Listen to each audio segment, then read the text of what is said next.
अस्सलाम वालेकुम स्टूडेंट्स। आज हम लोगों ने चैप्टर 14 में टॉपिक नंबर 14.7 डिस्कस करना है, जो कि है पार्टिकल एनिहिलेशन से रिलेटेड।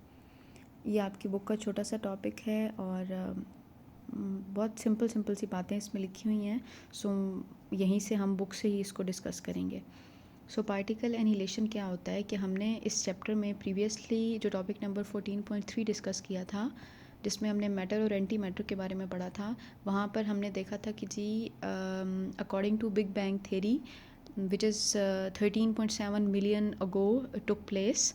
और उस थेरी में हमें ये पता चला था कि एक एक्सप्लोजन हुआ था जिसके नतीजे में पार्टिकल और एंटी पार्टिकल फॉर्म हुए थे। और उस थ्योरी के अकॉर्डिंग हमें ये पता चलता है कि यूनिवर्स में जितने भी पार्टिकल्स मौजूद हैं उनके उतने ही नंबर ऑफ़ एंटी पार्टिकल्स भी मौजूद हैं।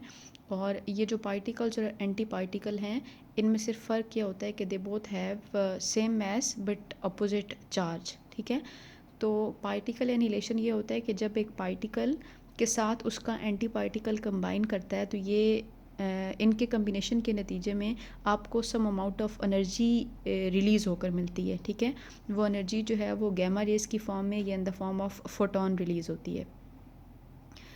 इसके लिए वो आपकी बुक में लिख रहा है कि Einstein famous mass energy equation tell us that mass can be convert into energy and vice versa. कि आइंस्टाइन की जो फेमस इक्वेशन थी E=mc², हमने 9th क्लास में डिस्कस की होती है ये इक्वेशन।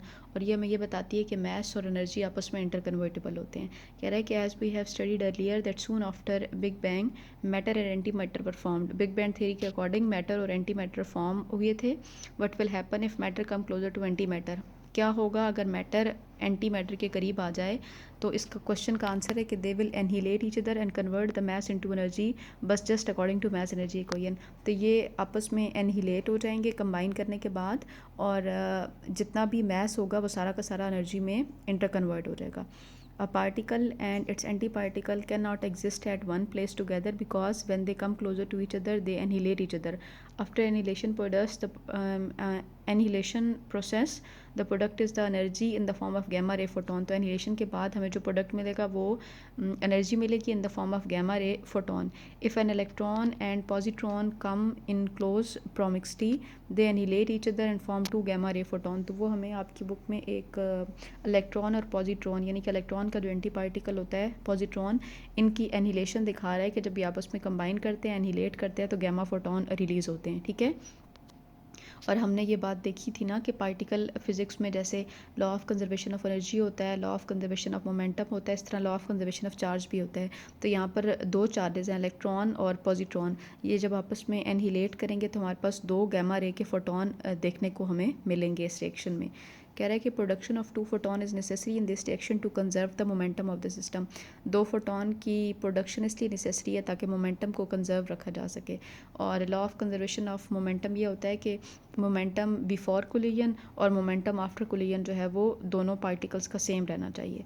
तो the annihilation of electron positron is shown in the figure.